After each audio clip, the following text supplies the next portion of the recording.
Bene, allora intanto io ho piacere di dare il benvenuto a tutti gli intervenuti qui da noi questa mattina e di ringraziarli anche per questo velocissimo cambio di programma rispetto all'idea iniziale, e saluto anche chi ci sta seguendo ovviamente online in streaming.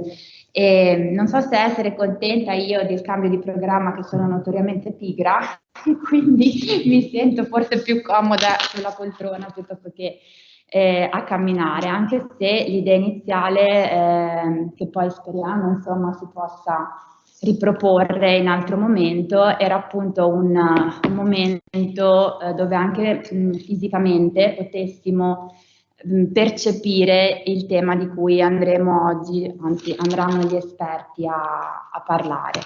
Come dico, io vi do il benvenuto sia come Comune di Tolmezzo, quindi da parte del mio sindaco, sia da parte di Federsanità ANCI FVG. Io sono membro del direttivo e vi porto i saluti del Presidente Napoli, della dottoressa Del Fabbro, insomma dell'organizzazione che con piacere partecipa attivamente a queste tematiche. Il motivo, io cercherò di essere veramente breve perché non voglio togliere tempo a chi ovviamente ha voce in capitolo molto più di me a parlare di questo, però il ruolo della politica sempre di più, e il nostro Presidente del Consiglio ieri mi ha aiutato, visto che insomma è stato quanto mai tempestivo, pur non sapendolo, nel lanciare nuovamente un messaggio di allarme rispetto ai cambiamenti climatici.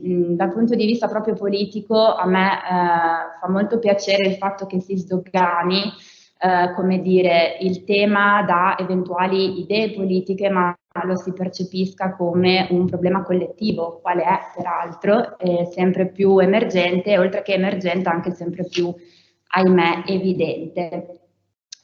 Rispetto a quello che si diceva, al ruolo di Federsanità, ma ho piacere anche di dire del Comune di Tolmezzo, che oltre ad avere insomma delle proprie politiche attive sul tema, ha aderito con convinzione anche alla rete nazionale delle città sane, e il tema dell'ambiente e della sostenibilità sono tra i punti focali sia della rete città sane sia di Federsanità, in quanto a me piace brevissimamente ricordare la definizione che l'OMS dà di salute, e appunto dice che la salute non è solo assenza di malattia, ma è un completo stato di benessere fisico, mentale e sociale, una risorsa della vita quotidiana. E quindi ricorda che una città sana non è quella che ha raggiunto un particolare livello di salute, ma quella che sceglie con energia di migliorarla, una città che costantemente crea e migliora contesti fisici e sociali, ampliando le risorse della comunità e permettendo ai cittadini di aiutarsi a migliorare in tutti gli aspetti della vita e a sviluppare il massimo proprio potenziale. In più ricorda che una buona salute è una risorsa capitale per lo sviluppo sociale, economico e personale. Concludo, diciamo, ricordando indegnamente una frase che a me è sempre piaciuta fin da quando ero piccola, insomma, del presidente Kennedy, no? Cioè non chiederti cosa qualcun altro può fare per te, ma cosa tu puoi fare. Ovviamente lì era rivolto al proprio paese, e qui ci rivolgiamo più in generale a un senso di collettività. La mia paura è sempre il fatto che si possano percepire questi temi come distanti, cioè vedi ghiacciai che si sciolgono e in qualche modo dici beh, io non posso fare niente. In realtà è molto molto importante che ognuno di noi veramente a qualunque livello, in qualunque modo, si renda consapevole di far parte di questa collettività, e che le proprie scelte, le proprie azioni e i propri comportamenti denotano delle conseguenze che hanno degli impatti. Ecco, io concludo questo mio saluto introduttivo con questo un po' appello, cioè che nessuno si senta escluso o irresponsabile rispetto al contesto in cui è inserito, perché ognuno di noi ha invece un impatto e di quell'impatto deve essere responsabile. Quindi io di nuovo vi ringrazio e vi chiaramente lascio a chi è più esperto di me a parlare di questo, e grazie ancora di essere qui a Tolmezzo. Grazie alla vice sindaca di Tolmezzo, Fabiola De Martino, nonché rappresentante in questa occasione di Federsanità ANCI Friuli Venezia Giulia. Così inizio, sono Francesco Marangon nel ringraziare chi Federsanità anche l'anno scorso e anche quest'anno ci affianca in questa iniziativa, e con una iniziativa last minute il Comune di Tolmezzo che ci ospita, perché qui, come si può capire, il climbing è virtuale in questo momento, le condizioni meteo ci hanno portato a questa scelta, ma abbiamo voluto comunque, come Università di Udine nel mio caso e di Trieste, che seguirà subito dopo il mio intervento nei saluti introduttivi, confermare l'appuntamento che abbiamo cercato di organizzare, così rispondendo all'appello, all'invito che arriva anche quest'anno dalla Rete dell'Università per lo Sviluppo Sostenibile. Questa è l'organizzazione che chi è qui con noi in presenza e chi ci sta ascoltando in collegamento sa essere una rete di università che oggi abbraccia quasi 80 atenei italiani, e che fra le varie iniziative, lavorando per gruppi di lavoro, uno di questi è dedicato proprio ai cambiamenti climatici, ha scelto 3 anni fa di lanciare con un'iniziativa unica nazionale questo evento chiamato Climbing for Climate. E dall'anno scorso e quest'anno la rete ha invitato tutti i suoi aderenti a fare anche iniziative sul territorio. Noi assieme abbiamo subito risposto e siamo molto contenti di fare questo evento qui a Tolmezzo e di quindi contribuire con questa iniziativa all'obiettivo che la rete dell'Università per lo Sviluppo Sostenibile si è posta anche con un'iniziativa come questa, cioè quella di sensibilizzare l'opinione pubblica sui temi enormi dei cambiamenti climatici e quindi rispondendo a quelle che sono le proprie finalità, la RUS, come molti sapranno, si dedica in particolare all'attuazione degli obiettivi dell'Agenda 2030. Uno di questi obiettivi appunto è dedicato ai cambiamenti climatici, e anche in questo modo cerchiamo di parlarne. Oggi abbiamo l'opportunità e la fortuna di avere degli ospiti, di avere un rappresentante anche del partner che da subito ha aderito a questa iniziativa della Rete dell'Università per lo Sviluppo Sostenibile, ma di tutte queste cose direi può adesso sicuramente dirci qualcosa il collega Gianluigi Gallenti, con cui ormai da qualche anno stiamo fianco a fianco nel lavorare sui temi della sostenibilità all'interno e all'esterno delle nostre università. Grazie Francesco, buongiorno a tutti. Mi associo ai ringraziamenti del collega. I 2 atenei stanno collaborando su molti fronti, non a caso entrambi hanno un delegato per la sostenibilità. Io all'Università di Trieste, Luigi Gallenti, e il professor Francesco Marangon all'Università di Udine.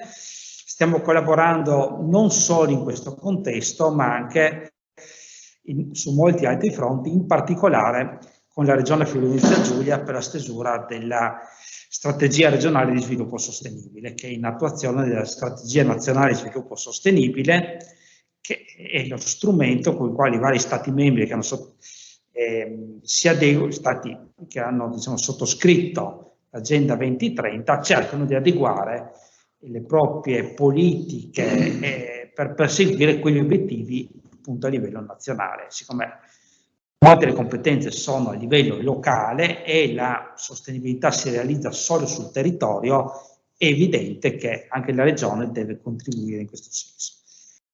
E nell'ambito di queste diverse iniziative ci sono questi eventi che si sono svolti l'anno scorso e quest'anno, nell'ambito del Climbing for Climate, che il primo anno si è svolto a livello nazionale, era presente proprio il professor Maurizio Fermeglio per l'Università di Trieste, e i 2 anni successivi, la seconda edizione e questa terza invece, hanno avuto solo l'anno scorso e anche quest'anno eventi locali collegati molto, determinati molto dalla situazione pandemica. Quindi per evitare eccessivi spostamenti si è deciso l'altro anno che ogni ateneo, possibilmente in collaborazione a livello regionale, organizzasse un evento. L'altro anno siamo andati a Rifugio Pellarini, è stato un evento molto, diciamo, interessante, piacevole, che ha avuto grande successo tra il limitato numero di partecipanti, anche questi limitato anche per gli effetti, per le condizioni, diciamo, del rischio pandemico. E quello che è stato anche molto, molto, diciamo, bello, insomma, che ci ha fatto piacere, è stato proprio il coinvolgimento di alcuni giovani di Valbruna, che hanno letto tra l'altro un appello, diciamo, che era previsto nell'evento dell'anno scorso. Quest'anno avevamo previsto di andare invece vicino Ghiacciaio del Montasio e di vedere delle attività didattiche di ricerca che sono svolte, diciamo, avere un evento, diciamo, didattico che divulgasse le attività di ricerca che sono in corso da parte dell'università su quel territorio specifico. Le condizioni climatiche, come ha ricordato Francesco Maragon, non ci hanno sconsigliato di effettuare questa escursione, quindi abbiamo deciso di optare per un piano B, cioè quello di effettuare un seminario qui a Tolmezzo, grazie alla collaborazione del comune possiamo realizzare, e abbiamo 3 relatori. Maurizio Formeglia, che ci parlerà in generale del problema del riscaldamento globale, con un intervento del titolo "Siamo tutti sullo stesso pianeta, il riscaldamento globale e la montagna". Seguirà l'intervento del professor Federico Casorzi dell'Università di Udine, "Il bicchiere mezzo vuoto, il cambiamento del clima, le risorse idriche e la dinamica dei ghiacciai", quindi ci porterà più vicino, diciamo, al problema dei ghiacciai. Ultimo intervento, Elio Canducci, che mi seguirà nei saluti introduttivi in rappresentanza del Comitato Direttivo Regionale del CAI Friuli Venezia Giulia, con intervento dal titolo "Cambiamenti climatici, conseguenze sul turismo in montagna", quindi dei profili diversi che hanno lo stesso focus: cambiamento climatico, gli effetti sulle montagne e gli effetti in particolare sui ghiacciai, anche sulle risorse idriche in generale, che ci porta a un collegamento tra l'aspetto che può sembrare, come ricordava la vice sindaca di Tolmezzo, lontano i ghiacciai, mentre le risorse idriche le percepiamo molto più vicine riguardo a noi. Con questo lascio la parola all'ingegnere Elio Candussi per il CAI Friuli Venezia Giulia. Grazie. Buongiorno a tutti. Intanto voglio portare il saluto del presidente del CAI FVG, Silverio Giurgenis, che non ha potuto intervenire e quindi mi ha delegato a rappresentarlo. E con lui io indirettamente rappresento le 27 sezioni del CAI della nostra regione e i loro 18.000 iscritti, che quindi sono una forza notevole per portare avanti i temi legati alla montagna, in particolare questo legato ai cambiamenti climatici. Infatti bisogna ricordare che lo Statuto del CAI nazionale, al primo articolo, parla include tra i compiti del CAI la tutela dell'ambiente montano. Quindi l'attività del CAI prevede anche questo aspetto. Tornando al discorso del ghiacciaio del Montasio, che purtroppo non abbiamo potuto andarci oggi, causa il maltempo di giorni precedenti, volevo segnalare che a me è capitato un paio di settimane fa di andarci, non proprio al ghiacciaio, ma al Bivaco Stuparic, e lì sotto siamo rimasti un po' bloccati da una lingua di neve i primi di settembre sotto il ghiacciaio, quindi sì, non era banale passarci sopra. Volevo segnalare anche un'altra cosa. Chi di voi riceve la rivista Altivente, ecco, che è una rivista prodotta dal CAI Veneto e Friuli Venezia Giulia, C'è un articolo proprio sul ghiacciaio demontato, sull'ultimo numero, scritto da un giovane socio di Gorizia, Luca Del Nevo. Chi non l'avesse letto può andare a vedere, è molto documentato. Ringrazio di nuovo anche il Comune di Tolmezzo per averci ospitato e adesso la parola ai relatori, direi. No? Bene, siamo tutti sullo stesso pianeta, non c'è un pianeta B. In particolare la montagna soffre tanto di più rispetto ad altri ambienti. Di questo noi ce ne siamo resi conto già, come diceva Gianluigi prima, già 3 anni fa, ecco, io sono tra questi, siamo andati in cima ad Adamello a firmare il primo accordo tra tutte le università italiane. C'erano più della metà delle università italiane,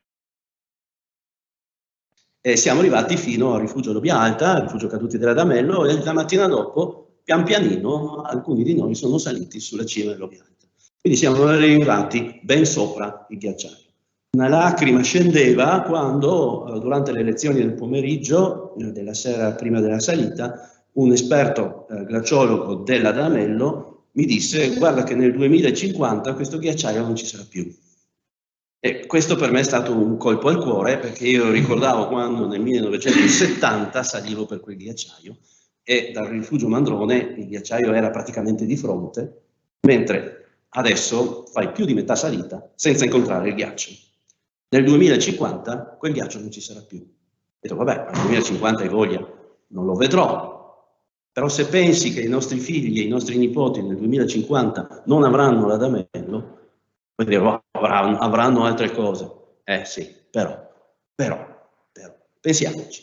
Allora, io vi condurrò un po' per mano per cercare di farvi capire effettivamente che cosa sta succedendo e che cosa è già successo e dove andiamo incontro. Noi siamo come un'automobile che è lanciata contro un muro, vediamo il muro, ci rendiamo conto che il muro c'è, però nessuno toglie il piede dall'acceleratore. Questa è la situazione in cui ci troviamo.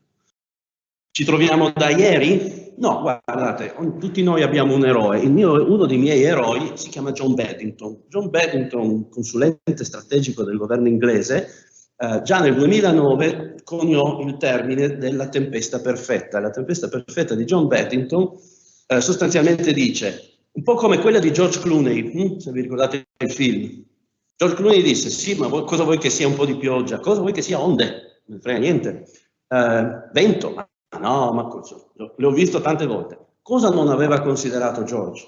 Che se tutte quelle cose accadono nello stesso tempo, nello stesso luogo, allora la cosa diventa seria. Questo è quello che ci sta succedendo. Perché? Perché ci manca energia e dobbiamo farla. Con che cosa? Con le fonti fossili. Andremo ad avere una penuria di acqua potabile perché la popolazione mondiale cresce. Avremo dei problemi di cibo. C'è un grande cortocircuito tra i cambiamenti climatici e la disponibilità di terreno, ma anche tra l'energia e la disponibilità del terreno. Se noi copriamo i campi con i moduli fotovoltaici, sotto non cresce nulla, quindi dobbiamo organizzarci con delle serre agrofotovoltaiche. E tutto questo non è ancora entrato nella mente di chi ci governa per bene. E soprattutto i cambiamenti climatici non sono stati affrontati finora con la dovuta serietà. Se volete dare un'occhiata, mi sono permesso di scrivere un ottimo, lo dico no, lo dovete dire voi, un articolo che dice come si potrebbe evitare la tempesta perfetta. È open source, lo potete scaricare e troverete alcune considerazioni. John Beddington è stato il primo a parlare di questa cosa? Ma naturalmente no. Prima di lui è arrivato Richard Smalley, il premio Nobel per la chimica, che ha detto una cosa importantissima. Ha detto, guardate raga, che ci sono 4 emergenze a livello mondiale, che sono queste che le vedete nella slide: l'ambiente, il cibo, l'energia e l'acqua. Ma non pensate di affrontare una di queste dimenticando le altre 3, perché non funziona così. Sono correlate insieme. Vi ho fatto prima l'esempio del modulo fotovoltaico che copre il terreno. Va bene, risolviamo il problema dell'energia, ci creiamo il problema del cibo. Abbiamo un problema, non vogliamo affrontare il problema dei cambiamenti climatici, si sciolgono i ghiacciai, bene, la pianura padana avrà un problema di acqua. Ecco, quindi sono intercorrelati. Quindi Richard Smalley, 1996, e prima, adesso forse stupirò qualcuno, però ci sono tanti weatherman, climatologi nella storia della scienza.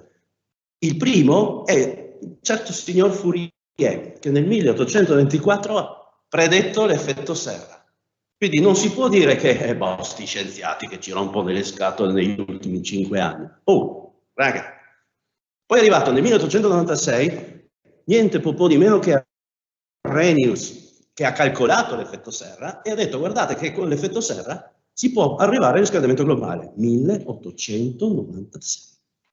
Poi arriva nel 1938 Callendar, che ci dà la prima prova del riscaldamento globale, cioè misura un aumento di temperatura, prima mai misurato, sempre ipotizzato da Fourier, primis e da Arrhenius. Poi arriva Revel nel 1957, che ci dà un'affermazione scientifica importantissima, sottovalutata all'epoca. Dice: guardate che i vostri calcoli di assorbimento di CO2 negli oceani sono tutto sbagliati, perché a quella temperatura e in quelle condizioni di acidità dell'oceano, quindi di valore di pH, l'assorbimento di CO2 è molto minore di quello che voi pensate. Questo vuol dire che tutti i calcoli di assorbimento di CO2 in oceani e poi anche nelle piante erano sbagliati. Quindi vuol dire che c'è più CO2 in atmosfera. E chi la misura? La misura un altro mio eroe, Charles David Keeling, che si vede che non ha nulla da fare alle Hawaii, si trova all'osservatorio di Mauna Loa, e questo è famoso perché finalmente ci dice: guardate che non c'è niente da fare. La concentrazione di CO2 in atmosfera oscilla durante l'anno, sì, vero, però di anno in anno aumenta, e aumenta molto, vedremo poi di quanto. Nel 98 arriva Michael Mann, che prende i dati di Keeling e dice: sì, ma lui ha misurato 100 anni. E prima? Perché arrivano i negazionisti che dicono: vabbè, ma cosa vuoi che sia? La Terra è lì da milioni di anni, chissà cosa è successo prima. E lui fa carotaggi, cosa che noi sappiamo benissimo come funziona. Fa carotaggi nei ghiacci, nelle Alpi, ma anche e soprattutto in Antartide e in Artide. E trova la distribuzione di CO2 fino a 20, 30, 40.000 anni fa. E questa distribuzione è piatta, negli ultimi 50 anni va su. Lui definisce questi grafici il hockey stick graph, cioè dei grafici a mazza da hockey su ghiaccio, che se tu la metti per terra, vedi, piana e poi si alza. Poi arriva l'IPCC, ci dice che la responsabilità umana è del 90% nel 2007, del 95% nel 2013, appena uscito l'ultimo report, il sesto dell'IPCC, oramai siamo al 99%. Ultimo, ma non per questo meno importante, finalmente, poche settimane fa, esce un report della International Energy Association, l'associazione dei produttori e consumatori di energia internazionale,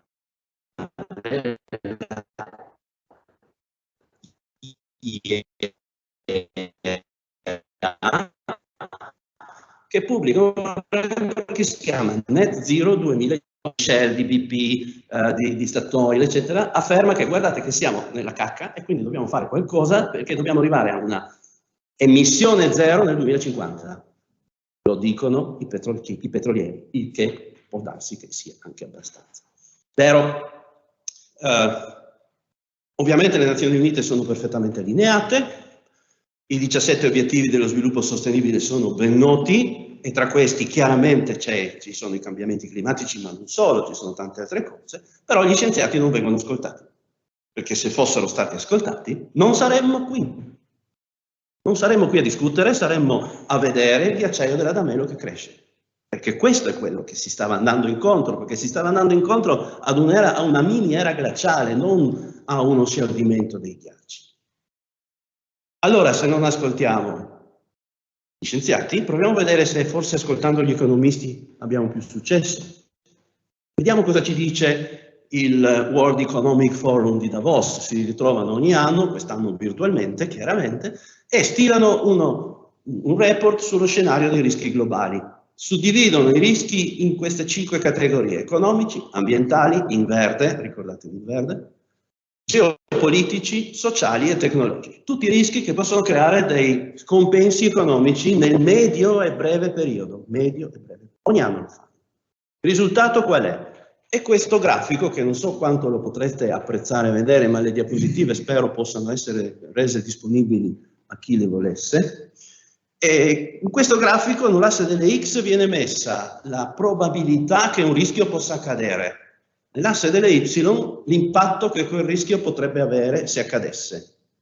È chiaro che la zona più rilevante per noi, si sta parlando di un impatto economico, dollari, euro, è quello lì, dove è la zona in cui c'è un alto impatto, ma contemporaneamente anche un'alta probabilità di accadimento. Non so quanto possiate percepire da casa, ma credetemi che lì, a parte la pandemia, che è rossa, e quindi capiamo perché, tutto il resto è verde. Tutto il resto è verde. Allora, sostanzialmente quello che ci sta dicendo il World Economic Forum è: sta cosa ci costerà un sacco di soldi, e tanti soldi. Ho citato prima l'IPCC, è appena uscito il sesto report dell'IPCC e vi do qualche anteprima di esso. Nel 2021 l'IPCC ci dice che oramai ci siamo già giocati la metà, più della metà del grado e mezzo di aumento di temperatura tollerabile per il pianeta, più che per il pianeta, per l'essere umano, perché il pianeta se ne frega, il pianeta continuerà a vivere bene, si adatterà, farà tutto quello che deve fare. Siamo noi quelli che non riusciremo ad adattarci, perché non abbiamo il fisico quotation per adattarci. Comunque, lui dice, noi avevamo un grado e mezzo da consumarci, il gap, rispetto all'era preindustriale, ce ne siamo già fregati la metà. E siamo noi quelli che hanno riscaldato il pianeta. Questi grafici che vedete riportati sono dei grafici che mostrano la distribuzione di temperature negli ultimi 2000 anni. Come vedete c'è quell'accenno di era glaciale, perché se guardate il grafico, pardon, chiedo scusa, se guardate il grafico a sinistra, vedete che la temperatura aveva una tendenza a scendere, che poi è stata invertita negli ultimi sostanzialmente 100 anni con una grossissima tendenza a salita. Hockey graph stick. Il grafico a destra fa un ingrandimento di quello che è successo nell'era post-industriale, dal 1850 al 1900 fino ad oggi, 2020. Abbiamo l'ultimo dato. E se le cose fossero andate avanti in maniera naturale, il grafico la temperatura sarebbe stata stabile, vedete la parte diciamo bassa del grafico. In realtà quello che è accaduto è questo aumento, che in alcuni casi è addirittura di 1 grado, quindi ci siamo fregati anche più di 0,35 gradi. Interessante capire che quando si parla di riscaldamento globale si fa una media. Quindi quello che vedete qui è il riscaldamento, le anomalie, vengono chiamate, di temperatura dal 1900 ad oggi nelle varie parti del mondo. I raggi di questa cerchio sono le varie località nel mondo. Quando il colore è blu, raramente, l'anomalia è negativa. Quando il colore è rosso, l'anomalia è positiva. Beh, vedete che ci stiamo colorando di rosso, è di rosso intenso. Quindi non ci sono scuse, stiamo andando in quella direzione. E stiamo andando in quella direzione, questo lo spiega anche molto molto bene l'IPCC nell'ultimo report, quando mette a confronto il primo grafico a sinistra, a barra grigia, sono il riscaldamento osservato, mentre nel grafico a fianco, al centro, c'è il confronto tra i driver umani di emissioni di CO2 e tutti gli altri driver umani. La somma dei due fa esattamente, matcha esattamente il riscaldamento. Quindi è colpa nostra. L'ho detto prima, ormai l'IPCC ha detto non c'è dubbio, 99%, perché lo scienziato non dirà mai il 100%, credetemi, ma il 99% è colpa nostra. Ma perché qualcuno dice ancora, sì certo, però insomma, sto riscaldamento globale che lo vedete qui nel grafico, ma sì, ma può darsi che sia l'orbita terrestre, no? No, raga, l'orbita terrestre influenza così. Ma forse è il Sole che cambia le sue cose? No, il Sole non influenza a cosa. Ah, ma sono i vulcani, sicuramente sono i vulcani che eruttano neanche per idea, non riescono questi effetti, neanche se li metto tutti insieme, non riescono a giustificare il riscaldamento globale. Allora è la deforestazione, vuol dire che CO2 non viene, ma sì, anche no. Poi qualcuno dice è l'inquinamento da ozono, che è importante di suo, ma non è questo che fa, ma nemmeno l'aerosol, perché anzi va dall'altra parte. E se consideriamo solo l'effetto serra, questo un po' lo sovrastima, ma allora cosa facciamo? Proviamo a mettere tutto insieme e vediamo cosa succede. Boh, mi sembra evidente. Non aggiungo altro all'evidenza. Questi sono i dati che ho citato già prima. A sinistra vedete le osservazioni di Mauna Loa, di Keeling, a destra vedete i grafici a barra di hockey e quindi non c'è dubbio. Qual è il problema? Il problema è che nell'era preindustriale la concentrazione di CO2 in atmosfera era dell'ordine dei 300, anche meno, 300 parti per milione. Oggi come siamo? Siamo male, perché luglio del 21 era 416, ormai 400 li abbiamo ben che superati. È interessante, se avete voglia, c'è un sito web che si chiama co2.earth, co2.earth, che vi dà la concentrazione di CO2 in atmosfera giorno per giorno, quasi giorno per giorno. Ieri sera ho tirato fuori i dati dell'8 settembre del 2021. È interessante che l'aumento di CO2 in atmosfera, pur con una certa sensibilità che abbiamo acquisito al giorno d'oggi, è di 0,36% all'anno. Mi dispiace darvi una brutta notizia, ma questa cosa non è destinata a diminuire per i prossimi 10 anni. Continueremo ad avere un aumento di concentrazione di CO2 dell'ordine del 0,3-0,4% all'anno. Quindi fate presto i conti su dove andremo a finire fra 10 anni in termini di concentrazione di CO2. Ma da dove vengono le emissioni? Purtroppo vengono dal sistema energetico. Vengono tutte dal sistema, quasi tutte dal sistema energetico. Il 77% delle emissioni di CO2 vengono da lì. E tutto questo capite che con una sempre maggiore richiesta di energia e con una scarsa sensibilità nel riuscire ad affrontare il problema della riduzione dell'uso delle fonti fossili, diventa un enorme problema, perché l'energia totale crescerà nel mondo. Quindi anche se noi mettiamo più moduli fotovoltaici e più eolico, idroelettrico ormai quello che è, riusciremo forse a compensare l'aumento, ma certamente non a diminuire se non facciamo una drastica riduzione delle fonti fossili.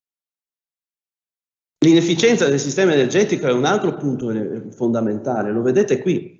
Alla sinistra ci sono tutte le fonti, poi non vi tedio sul Sankey diagram, però sulla destra vedete che in grigio c'è l'energia sprecata e in nero c'è l'energia che va ai servizi. Bene, per il 32,7% di energia che va utilizzata dall'uomo, ne abbiamo ben il 67,5% sprecata. E uno dei maggiori sprechi sono i motori a combustione interna, che hanno un rendimento veramente dell'ordine del 25-30%, stiamo parlando delle automobili naturalmente. Chi è responsabile? I responsabili sono principalmente la Cina per il 29%, gli Stati Uniti per il 16%, l'Unione Europea sta sul 10%, però l'Unione Europea sta facendo poco in questo senso, ma sta facendo molto come esempio di quello che si dovrebbe fare. Purtroppo gli altri non è che seguano in maniera.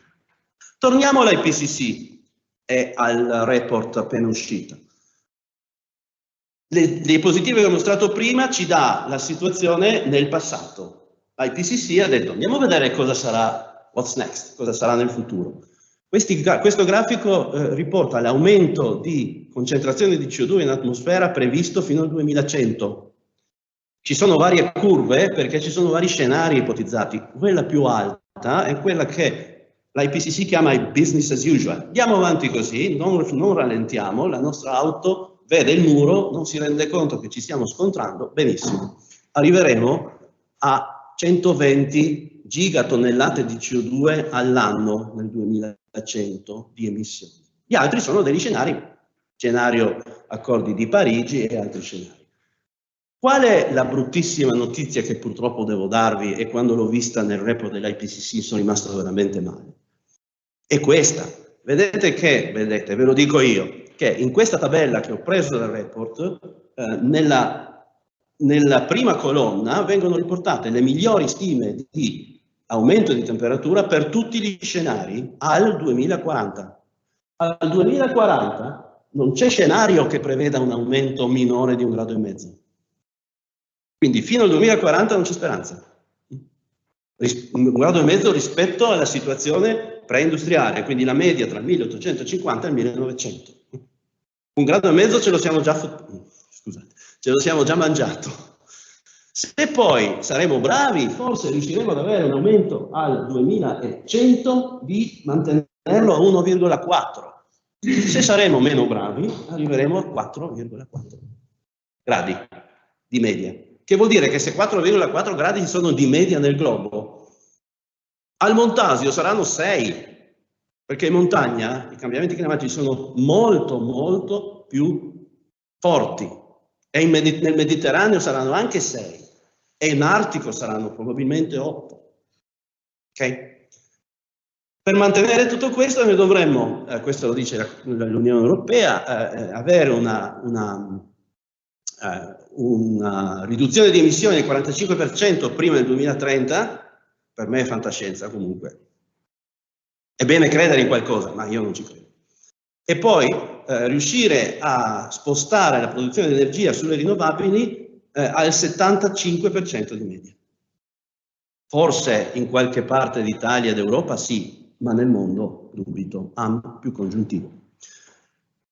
Un'altra cosa che viene spesso, e questo sono stato molto contento di vederla nel report dell'IPCC, è questa cosa che sembra poco importante, ma invece è importantissima. Dicono che va bene, ma se noi riforestiamo e se noi abbiamo gli oceani, allora la CO2 viene assorbita dall'oceano e viene mangiata dalle piante. Mangiata, scusate, un termine che non si dovrebbe usare, viene utilizzata dalle piante. E no, non va bene, perché se la quantità di CO2 è troppo elevata, la quantità che può essere assorbita dagli oceani e dalle piante è comunque limitata. E quindi vedete come nelle varie ipotesi, nell'ultima ipotesi c'è una tantissima CO2 in atmosfera, barra grigia, ma la quantità che se ne va in oceano e sulla Terra è sostanzialmente poco maggiore rispetto a quella che si avrebbe quando la CO2 in atmosfera è bassa, prima barra. Questa è dovuta a tante cose, alcune ve le dico tra 10 o 15 secondi. La prima cosa, la deviazione annuale delle temperature degli oceani. Gli oceani si riscaldano. Si riscaldano meno dell'atmosfera. Uno dice, vabbè, cosa vuoi che sia? La scala qui è 1 grado. Quindi vuol dire che in 100 anni circa, no, insomma, in 120 anni si sono riscaldati di 0,77 gradi centigradi. A parte il fatto che si stavano raffreddando a causa della miniera glaciale, eccetera. Però avete una più pallida idea di quale sia l'inerzia termica che hanno gli oceani. Se noi li abbiamo riscaldati di 1 grado, prima di andare giù di 1 grado, ci vogliono una decina di generazioni, forse, ammesso che questo accada. Questo farà da volano termico per sempre. Altri dati estremamente interessanti, abbiamo già visto l'aumento relativo della temperatura, sempre i dati dell'IPCC, ultimo report. Vi consiglio di scaricarlo e di leggerlo.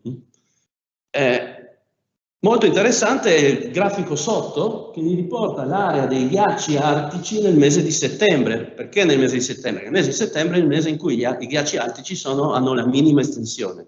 Quindi misurandolo sempre nello stesso momento si riesce a capire come si evolve sta cosa negli anni. È abbastanza drammatica perché vedete c'è una linea tratteggiata che in inglese è practically ice free. Cioè, vuol dire che nel 2000, più o meno 2090-2080, per alcuni scenari noi non avremo ghiaccio. Ma se lì non c'è, vuol dire che c'è da qualche altra parte. Da qualche altra parte vuol dire che va nel mare. Quindi noi abbiamo un mare che sale di livello, che aumenta di temperatura, e ahimè, scusatemi, sono chimico, anche il pH alla superficie degli oceani cambia e scende pericolosamente, si avvicina al pH neutro. Il mare basico parte da un pH di 8.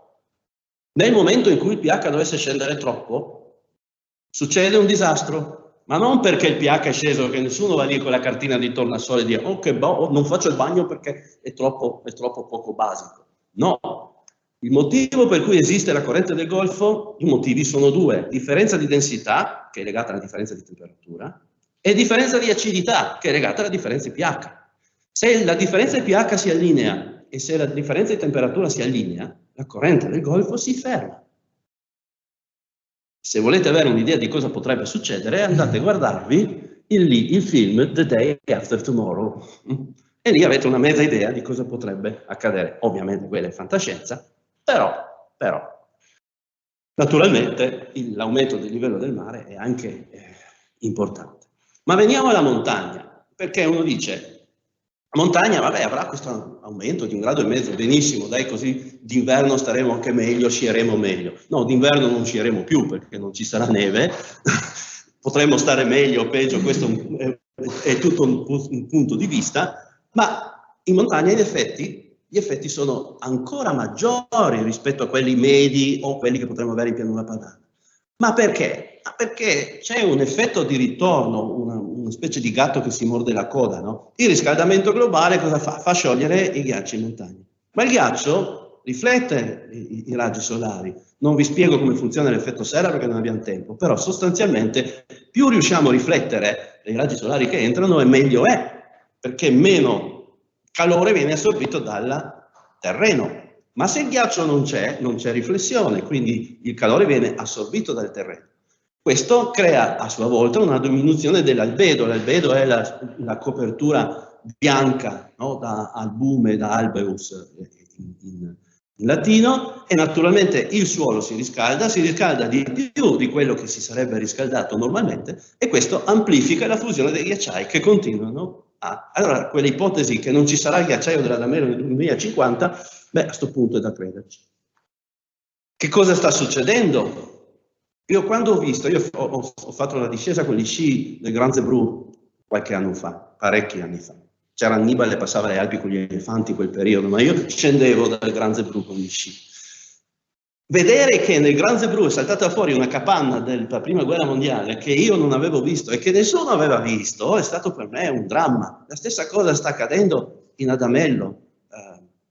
Notizie di oggi.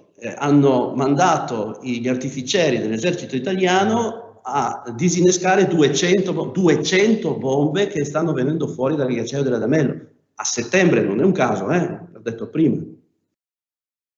E qui vedete alcune immagini che sono drammatiche per lo scioglimento. Poi ci sono anche i buontemponi che dicono il ghiacciaio è stato qui nel 1982. Va bene, adesso come vedete è un bellissimo sentiero, neanche tanto difficile, che si può percorrere tranquillamente con i bambini e con i cani. L'ho già detto, ma un altro posto in cui gli effetti del cambiamento climatico sono rilevanti, molto più rilevanti che da altre parti, è l'Artico, perché la temperatura della superficie dell'Artico aumenta molto di più rispetto alle altre latitudini. Lo vedete chiaramente in questo grafico, ma stiamo parlando di più del doppio, quasi il triplo di aumento nell'Artico. Questo ovviamente porta allo scioglimento delle calotte ghiacciate. Anche qui ci sarebbe da discernere su sta cosa, perché se il ghiaccio sta in mare, allora l'aumento del livello del mare non è così rilevante, lo è, ma non così rilevante perché una parte del ghiaccio stava comunque sotto. E quindi la differenza di densità è tale per cui sì, c'è un aumento, ma non è così rilevante. Ma dobbiamo anche ricordarci che nell'Artico c'è la Groenlandia, la Siberia e il Canada. E lì sotto c'è terra. Quindi tutto il ghiaccio che si scioglie sulla terraferma, quello invece è aumento secco del livello del mare. E poi c'è quello che a me spaventa molto, ma molti sono spaventati di questo, ed è una brutta bestia che si chiama permafrost, che è lì perché perché la temperatura in superficie varia tra in stato inverno, va sotto zero e va sopra zero, e quindi si forma uno strato di ghiaccio che è lì da migliaia di anni, sempre ghiacciato, che adesso con l'aumento della temperatura in superficie, anche se va sotto zero d'inverno non importa, il permafrost si scioglie, si riduce questo strato che lo vedete nella fotografia bianco. E perché sono spaventato? Perché lì dentro c'è tanto metano, c'è tanta CO2 disciolta e ci sono anche microrganismi. Abbiamo visto cosa succede in una pandemia, no? Ecco, bene. Che microrganismi ci sono lì dentro? Roba di 10-20 mila anni fa? Siamo preparati? Non lo so. Si possono studiare, certo. Poi da alpinista devo dire che è un problema, perché il permafrost sta anche in roccia, non è mica solo in Groenlandia e in Siberia. Il permafrost sta a Sauris, l'ho scoperto quando ne parlavamo 2 anni fa. C'è permafrost, anche lì. E molti dei crolli che si stanno verificando in montagna in questo periodo sono dovuti al fatto che si sta sciogliendo il permafrost della parete. Il Cervino è stato chiuso per un periodo, non so se adesso l'hanno riaperto. Qui avete alcuni shot, alcune immagini che ho preso a prestito dal mio amico accademico Roberto Valenti, che lo ringrazio. Questa è la fumeringa del Gran Zebrù, cioè non c'è più la meringa. Non solo, ma questo è quel poco che resta del ghiacciaio del Canin. Ricordo che andare a fare la ferrata Giulia al Canin bisognava andare con Piccozza Ramponi, perché sennò all'attacco non ci arrivavi. Adesso non dico che vai in infradito, ma quasi. Quindi ragazzi, non c'è poco da fare, no? La parete nord del Gran Paradiso mi è venuto da piangere se penso che negli anni *80 l'ho discesa con gli sci. Adesso non solo non si discende con gli sci, ma non si sale neanche, è un disastro. E il Kilimangiaro è sostanzialmente sparito, non c'è più, c'è poco, un pizzico di neve lassù in alto.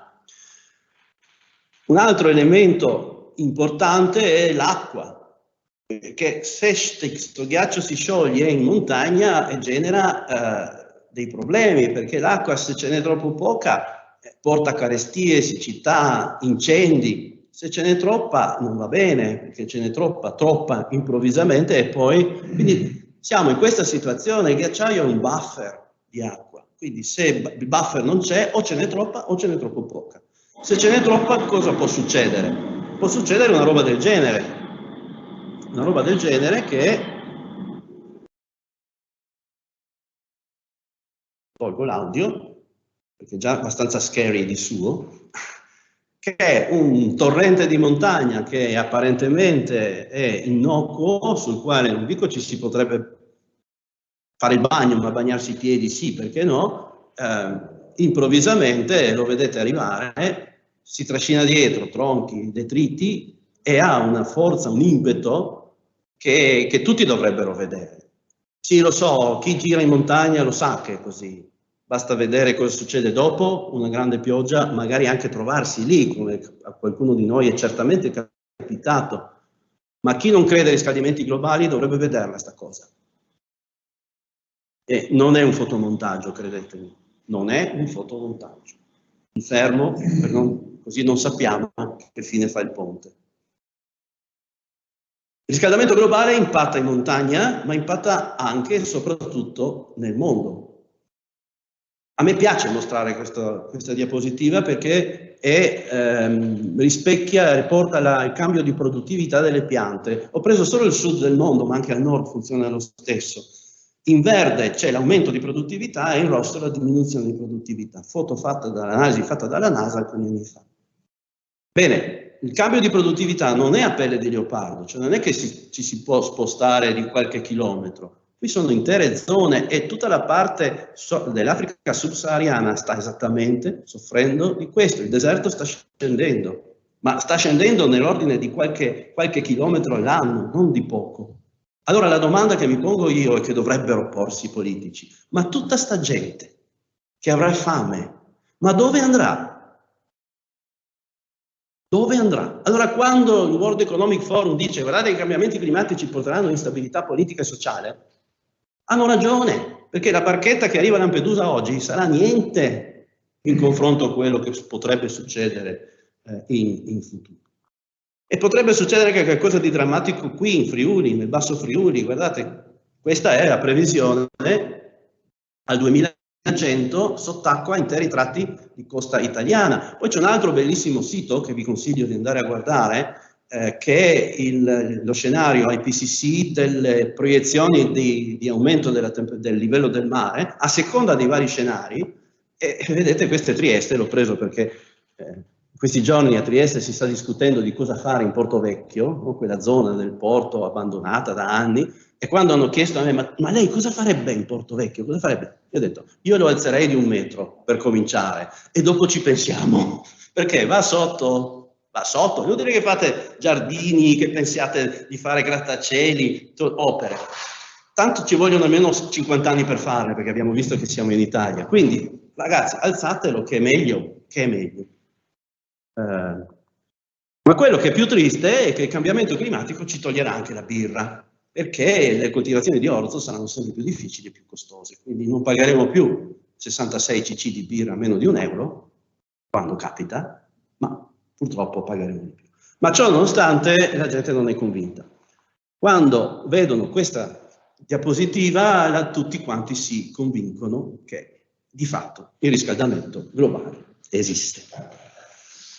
Anche Simpson è d'accordo, ci dice non c'è nulla di maggiore importanza, anche perché noi siamo stravolti dal Covid, ma la recessione sta arrivando, certo che sta arrivando, perché se l'aumento della bolletta dell'acqua e del gas e dell'elettricità è quella che stanno dicendo, vuol dire che sta succedendo qualcosa di molto grave, che è addirittura più grave, se vogliamo, in termini economici del Covid. E subito dopo, quando ci saremo rilassati anche della recessione, ci avvicineremo al 2100 e arriverà la fine. I Nobel hanno fatto un summit in aprile di quest'anno alla Royal Swedish Academy e hanno lanciato l'allarme, hanno detto guardate che non ne possiamo più di parlare avanti. Non ne possiamo più anche perché c'è chi finanzia le campagne di disinformazione, 900 milioni di dollari tra il 2003 e il 2010 e tra il 2016 e il 2019 $1 miliardo per finanziare campagne di disinformazione. Quali? Vi cito solo le più evidenti. Il surriscaldamento climatico è un fenomeno naturale? No, ve l'ho dimostrato. L'IPCC l'ha dimostrato con dati scientifici. La Terra si sta raffreddando? No, non si sta raffreddando. Gli orsi polari sono aumentati da 26.000 a 30.000 nel 2030. Ma dove?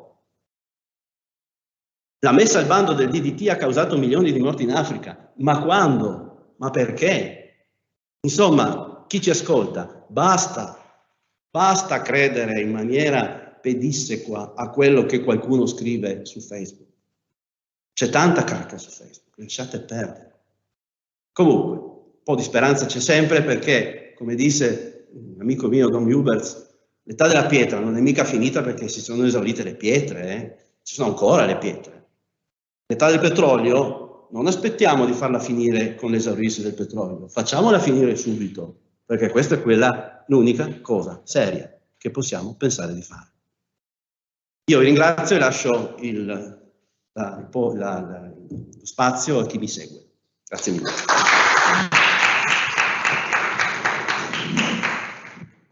Innanzitutto mi dispiace che non siamo sul Montasio perché veramente, ma io non mi preoccupo, ci andiamo sulla prossima settimana, quindi dobbiamo andare a fare i rilievi, la chiusura autunnale, la chiusura del bilancio e quindi spiace per voi, ecco, perché sarebbe stata una bella occasione.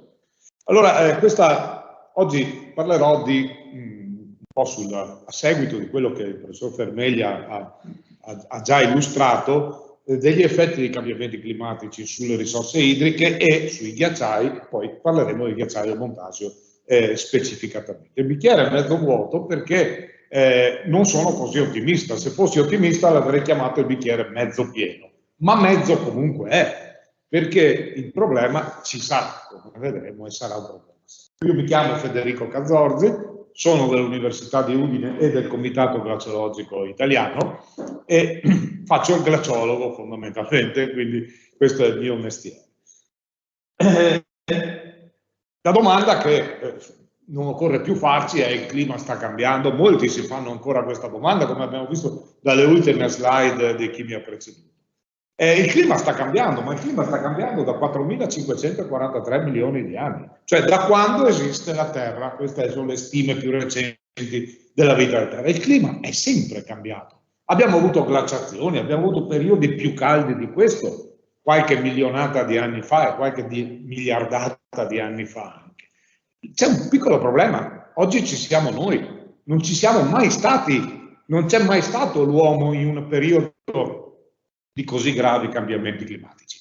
Sentivo prima che si diceva che in questa diapositiva, che avete già visto, questi grafici, si diceva prima che il pianeta non subirà gli effetti dei cambiamenti climatici. Il pianeta, la natura si adatta, la natura, l'ambiente si sono sempre adattati a cambiamenti più radicali di questi che abbiamo adesso.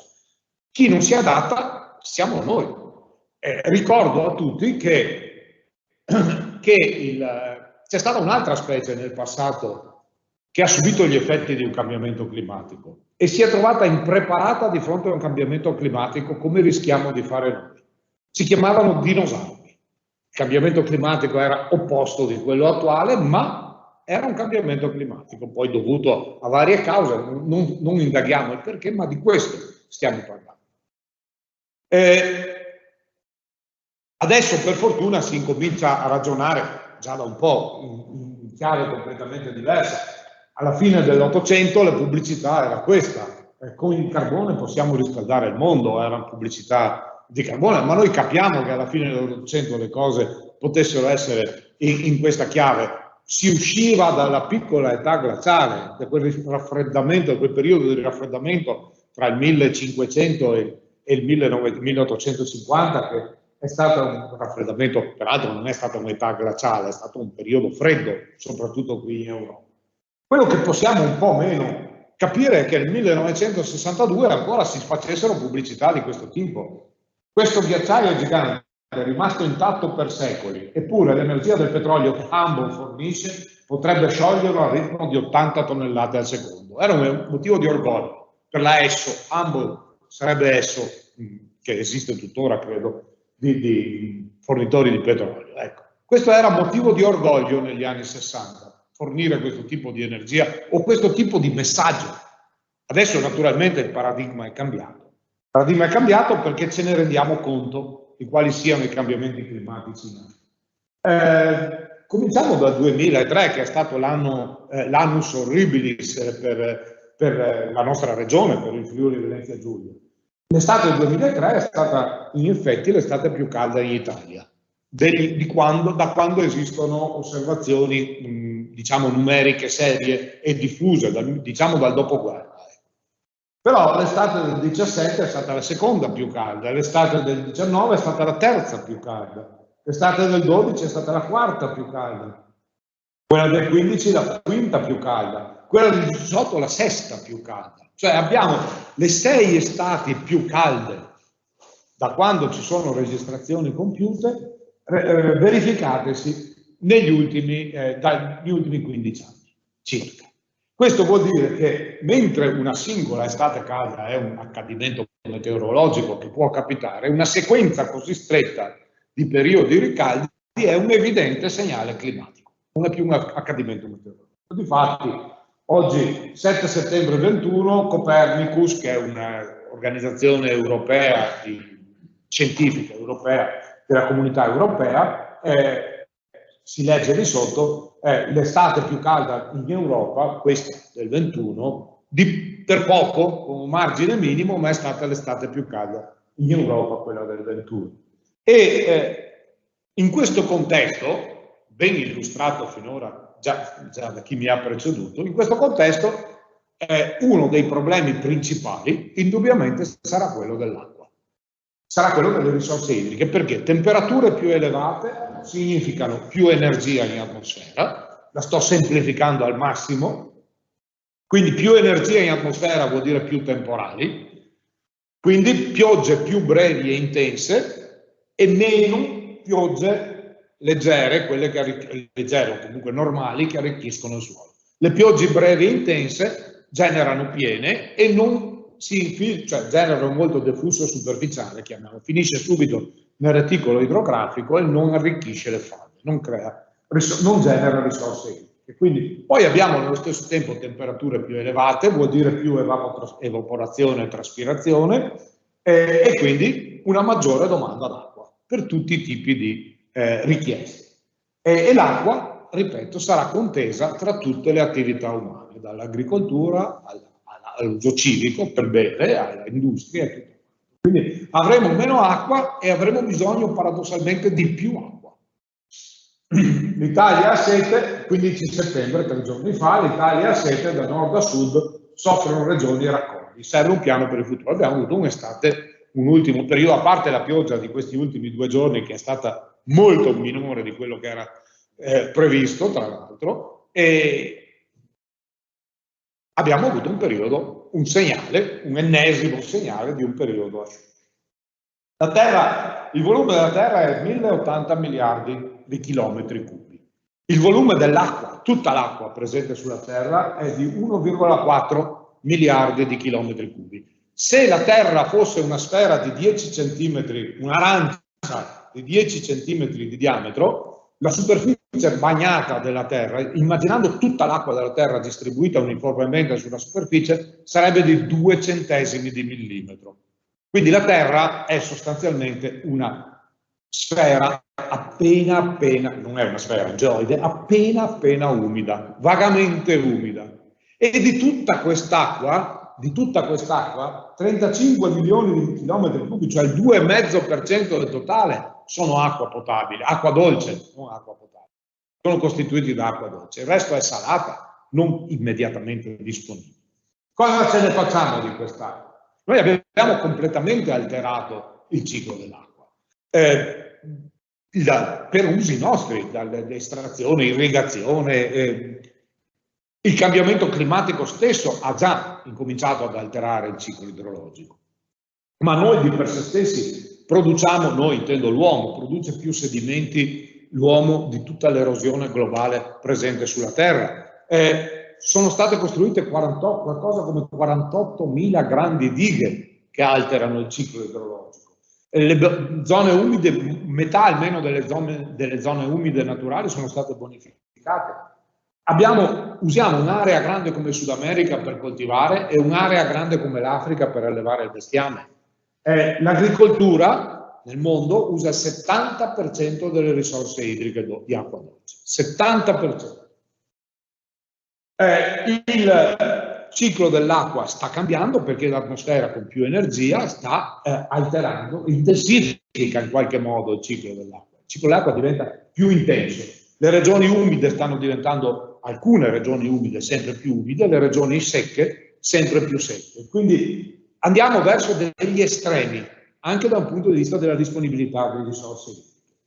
Già oggi circa 800 milioni di persone, 800 milioni di persone non hanno accesso all'acqua potabile, a un'acqua potabile sicura, e 1,5 miliardi, 1,7 miliardi di persone vivono in zone in cui il ricambio d'acqua in falda è più lento del tasso di estrazione di acqua. 4 persone su 5 nel mondo rischiano, con il cambiamento climatico, la sicurezza della loro acqua. Queste sono le sfide dell'acqua nell'antropocene. La nostra era, come sapete, viene definita oggi antropocene perché l'uomo, con le sue attività, riesce in modo marcato a incidere sulla forma. Vi faccio un paio di esempi veloci, calati sulla nostra realtà locale. La coltura della vite. Allora, nel pianura veneta, come ben sappiamo, si fa uva. Una volta si faceva uva buona, oggi si fa prosecco, pazienza, però si fa tanta uva. Nel Novecento, fino all'800, inizi del Novecento, si usava la bellussera, una forma di allevamento, quella che vedete nella fotografia, che è una forma di allevamento arcaica. La bellussera prevedeva 800 piante molto grandi per ettaro.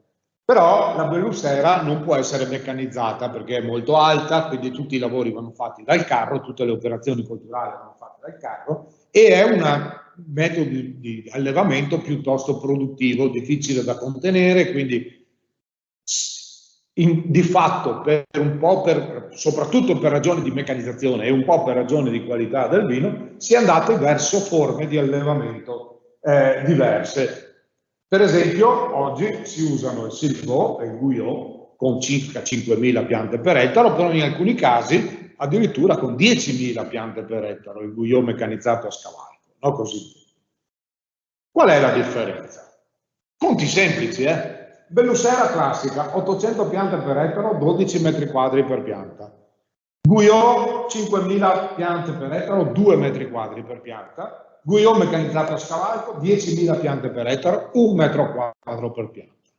Quindi vuol dire che oggi con queste tecniche di allevamento le piante hanno radici molto più piccole, apparati radicali molto più piccoli, molto più contenuti, anche la chioma evidentemente, ma a noi interessa l'apparato radicale.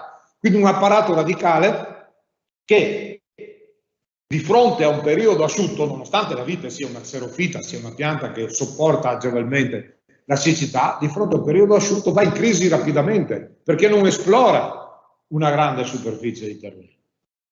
Ecco che quella che una volta non si faceva mai, che era l'irrigazione del vigneto, oggi quando si costruisce un vigneto, quando si progetta un vigneto, si fa già con l'impianto di irrigazione, che tra l'altro il disciplinare ad hoc non consentirebbe, perché consentirebbe solo l'irrigazione di soccorso, ma si fa già con l'impianto di irrigazione, perché altrimenti facilmente va in crisi, nonostante la Friuli sia la regione più piovosa d'Italia. Sappiamo anche che il Veneto lo è. Ancora, benissimo, piccolissimo esempio, la coltura del mais, il mais della fascia mediana della nostra regione, dell'alta pianura friulana. Il mais è una idrovora, contrariamente alla vite, il mais è una pianta che ha bisogno di moltissima acqua, anche 600 mm durante un'estate. 600 mm sono 6.000 metri cubi per ettaro. Okay? È una quantità di pioggia che normalmente in Friuli c'è sempre d'estate. Anche adesso, anche in queste fasi, cioè 600 mm ci sono, ma c'è un piccolo problema. I terreni dell'alta pianura, dove abbiamo queste vastissime estensioni di mais, per la blave, sono terreni fondamentalmente ghiaiosi. Sono terreni nei quali l'acqua non rimane. Dopo 3 giorni che ha piovuto, il terreno è già asciutto. E visto che non siamo riusciti ancora a pianificare le precipitazioni, perché vengono come ci vengono mandate, ecco che si interviene pesantemente con l'irrigazione. A Mortegliano, dove piove un sacco, o a Mereto di Tomba, dove piove un sacco, tutti i campi di mais hanno l'impianto di irrigazione fisso. E basta. Perché? Per questo motivo. Allora, non varrebbe forse la pena di ripensare ai meccanismi produttivi, una sorta di piano di regolatore dell'agricoltura, dire magari lì ci mettiamo qualcos'altro, il mais lo mettiamo da un'altra parte, cioè pensare in questi termini si renderà necessario, naturalmente, qualcosa del genere. Soluzioni, non sono qui per parlare di soluzioni, naturalmente la prima proposta che viene fatta è nuovi invasi. Allora, per fare la diga di Ravelis, quella che vedete lì, ci sono voluti 20 anni, un po' più di 20 anni, e non ci sono state contestazioni in quel periodo. Nella traversa di Colle non si parla più, perché lì ci sono state serie contestazioni. Adesso io mi chiedo dove si pensi di trovare siti idonei per costruire invasi nuovi in sicurezza e rispettando il codice dell'ambiente, che è in Costituzione. Quindi non possiamo assolutamente affidarci a imprese così incerte, non possiamo affidare il nostro futuro. Però è un argomento che lascio lì, quello delle soluzioni. L'altra faccia della medaglia, e anche questa ve la cito solo, l'altra faccia della medaglia sono le piene, perché gli stessi ingredienti che ci hanno portato a pensare a problemi di rifornimenti d'acqua, di risorse idriche, sono gli stessi ingredienti che generano piene, che generano alluvioni. Gli stessi temporali, che non arricchiscono le falde, però generano alluvioni delle quali abbiamo altro che esempi di qualsiasi tipo, di qualsiasi forma. Perché in tutto questo contesto ci piace parlare, o meglio, perché ci occupiamo di ghiacciaio? Se io sospetto di avere la febbre, uso il termometro e me la misuro. Ecco, i ghiacciai, oltre ad essere un elemento importante del paesaggio e in alcune zone un elemento importante per la supply, per la fornitura di risorse idriche, i ghiacciai sono un termometro per il clima, perché sono probabilmente gli elementi più sensibili al cambiamento climatico. Studiando l'evoluzione, la dinamica dei ghiacciai, riusciamo a anticipare o a capire fino in fondo di quale entità, in quale misura è il cambiamento climatico. Un ghiacciaio non è una cosa banale, un ghiacciaio è una cosa viva, è una cosa che si muove, è una cosa che ha una sua dinamica. C'è una parte alta del ghiacciaio dove la neve si accumula di più, perché nevica di più, perché fa più freddo. Questa neve lentamente, nel giro di decina d'anni a volte, si trasforma, si compatta, si trasforma in ghiaccio e nel frattempo incomincia a scendere, comincia a muoversi, spostandosi sotto l'effetto della gravità, spostandosi verso il basso. Nella parte bassa c'è meno neve, nella parte bassa del ghiacciaio c'è meno neve perché in basso fa più caldo e nevica meno, e questa è la zona di accumulo in cui si forma il ghiaccio, poi il ghiaccio scorre, e questa è la zona di ablazione dove prevale la fusione, ablazione vuol dire fusione e sublimazione insieme, ma sostanzialmente fusione.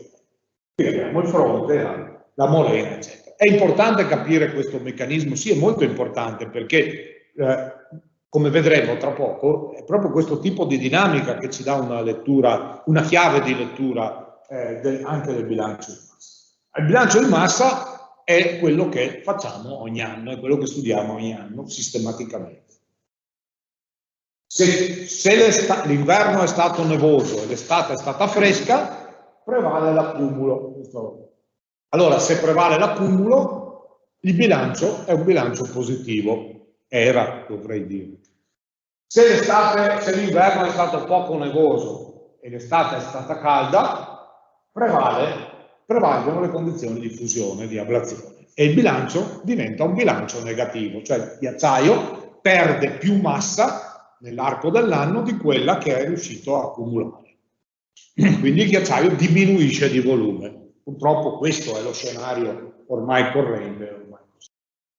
In primavera, noi qui siamo, ecco, finalmente arriviamo anche al montasio. In primavera noi facciamo delle campagne, inizia la campagna di misura in primavera. Qui facciamo sondaggi sulla neve, in primavera sopra il ghiaccio c'è la neve, questa è una sondina corta, lì quella che vedete lì e che è qui sul tavolo è una sonda che si innesta sopra quella, vabbè, insomma, è molto più lunga. Vediamo anche una quindicina di metri, per misurare quantità di neve a volte notevoli che si trovano sopra il ghiacciaio. Per esempio nel 18 lo spessore medio della neve era di circa 10 metri. Oltre a fare sondaggi facciamo le trincee, cioè facciamo dei buchi nel ghiaccio, della neve, scusate, facciamo dei buchi nella neve accumulata durante l'inverno, per misurare con un carottatore, questo oppure questo più grande, cioè un tubo che si infila nella neve e poi si pesa il contenuto con una bilancia, con un dinamometro, in questo caso, perché noi studiamo in campo le cose, non studiamo, si pesa il campione e sulla base del peso e del volume si ricava la densità della neve, che è un dato importante perché noi misuriamo, la neve ha un suo volume, ma quello che ci interessa è l'equivalente in acqua della neve, cioè quanta acqua c'è nella neve. Se io sciolgo quella neve, quanta acqua ottengo? Perché quella è una misura standard, mentre l'altezza della neve dipende dalla densità. Se è neve fresca a densità 0,1 è molto alta, se è neve molto compatta o addirittura neve vecchia come il firme, che è neve degli annate precedenti, può arrivare a densità anche 0,5, 0,6, anche di più a volte, quindi molto più compatta. A noi interessa, il ghiaccio poi ha una densità di 0,9, a noi interessa l'equivalente in acqua, quindi dobbiamo fare questa misura, questi campionamenti sulla neve. Poi ovviamente questi si fanno a maggio, alla fine della stagione invernale, ci si muove con gli sci, evidentemente sul ghiacciaio, non sul montaggio perché è troppo piccolo per farlo, anche se ho un'idea per l'anno prossimo, non importa. E qui siamo sul Ceredale, penso. Ah sì, è un brutto mestiere, devo dire che vi assicuro che certe volte si soffre moltissimo e ti pagano anche per farlo. Ovviamente sul montaggio è un po' più problematico, soprattutto quando bisogna portare su qualche quintalata di attrezzature. Per fortuna abbiamo una collaborazione con il servizio valanghe, chiamiamolo così, della nostra regione, e ci danno un passaggio ogni tanto. Insomma. Un paio di volte all'anno riusciamo a andare su in elicottero. Qui siamo sul Montasio a maggio, ecco, quella è la Val Saissera, quella in alto a sinistra, lì vedete la Val Saissera. E insomma, si lavora, c'è da fare, ci si diverte anche a volte, non sempre, però insomma è una cosa. Sì, esatto. Poi durante l'estate si mettono giù sul ghiaccio, si impiantano delle paline di ablazione, cioè delle paline di alluminio o di legno. Si fa un buco con una trivella, fondo 2 metri, si mette una palina e ogni settimana, 10 giorni, 15 giorni, si torna su e si vede quanto sporge la palina. Ovviamente man mano che il livello del ghiaccio si abbassa perché si scioglie, la palina sporge sempre di più e si annota e mettendone giù un numero sufficiente si riesce a analizzare l'andamento, la dinamica durante l'estate.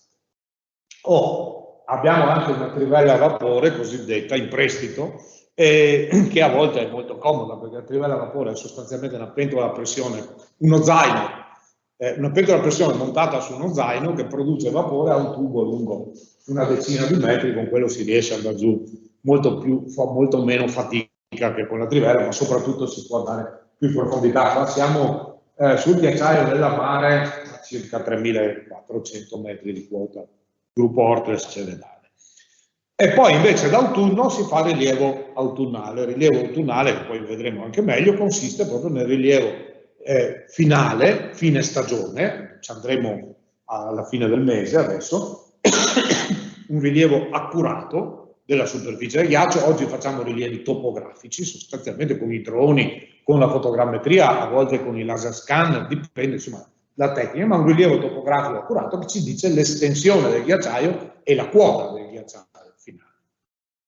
Per seguire tutto il processo montiamo anche là dove serve, quando si può, delle stazioni meteorologiche automatiche, ovviamente, perché a quella devono lavorare in modo autonomo. Questa era sul ghiacciaio della Mare, connessa via telefono satellitare, tra l'altro.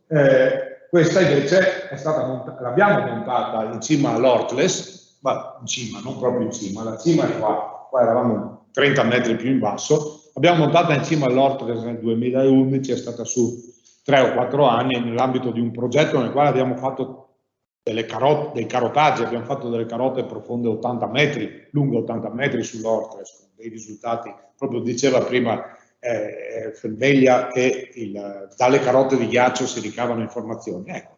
Di recente i colleghi di Venezia ne hanno fatta una fatto i carotaggi sul Monte Rosa e anche lì adesso aspettiamo di vedere i loro risultati. Insomma, si fanno anche queste cose. E poi la stazione in quota non è che sia una stazione che tu la metti lì e fai finta che non sia successo niente.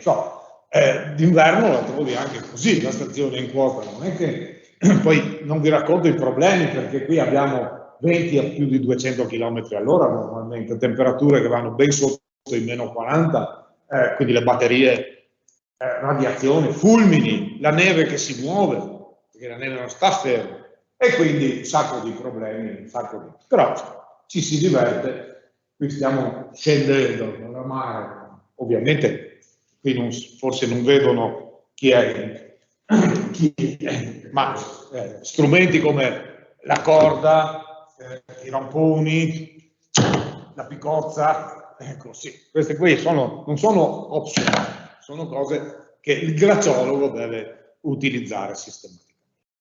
Allora, il ghiacciaio, quando un ghiacciaio alla fine della stagione estiva in un ghiacciaio, diciamo, normale, ritroviamo la linea di equilibrio. La linea di equilibrio è la quota, quella che una volta chiamavamo la quota delle nevi perenni, cioè alla fine della stagione estiva, quando smette di fondere, troviamo ancora neve al di sopra di una certa quota, al di sotto invece c'è solo ghiaccio o roccia. Allora quella quota è la linea di equilibrio, la quota di equilibrio, vuol dire che sopra c'è la zona dove prevale l'accumulo invernale, quindi la neve, sotto c'è la zona di ablazione, cioè la zona dove prevale la fusione, prevale lo scioglimento.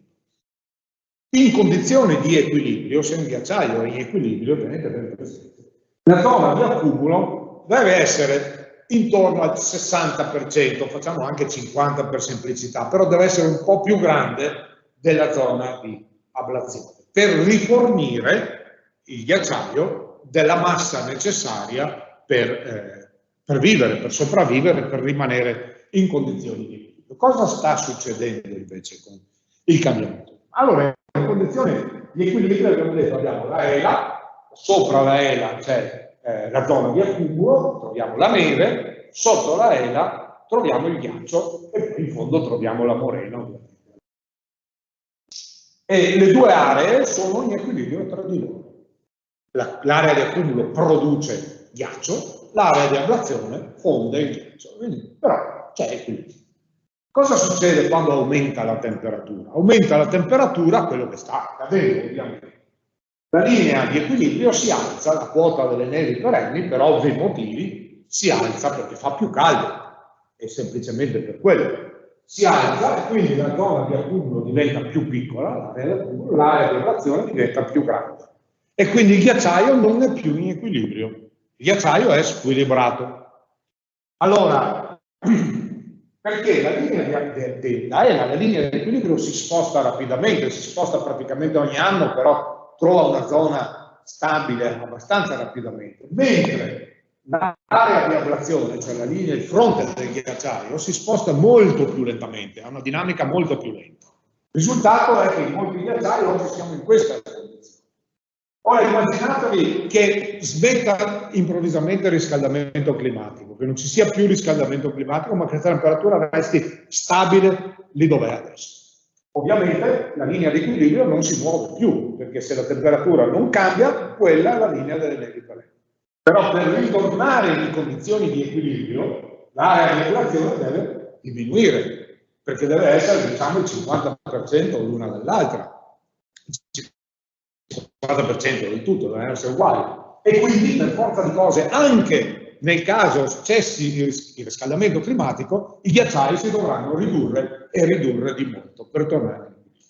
Se poi teniamo conto che non è vero, che il riscaldamento climatico si ferma, questa linea di equilibrio è destinata a andare al di sopra della quota massima del ghiacciaio. Quindi il ghiacciaio perde la zona di accumulo, quello che mi insegnano sta succedendo, è successo per esempio in Marmolada, perde la sua zona di accumulo e scompare, lentamente scompare.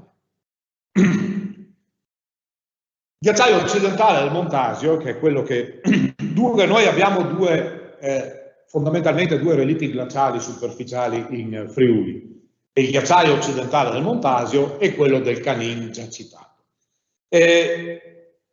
In realtà lo studio di questi due corpi glaciali è frutto di una collaborazione tra noi, Università di Udine, e l'amico collega Colucci, che è del CNR di Venezia, ma è triestino, e lui si occupa un po' di più del Canin, noi ci occupiamo un po' di più del Montasio, ma in realtà è una collaborazione anche perché nel glaciologico alla fine siamo 4 gatti, cioè siamo pochi a occuparci dei ghiacciai e quindi dobbiamo come minimo fare un po' di massa critica da questo punto.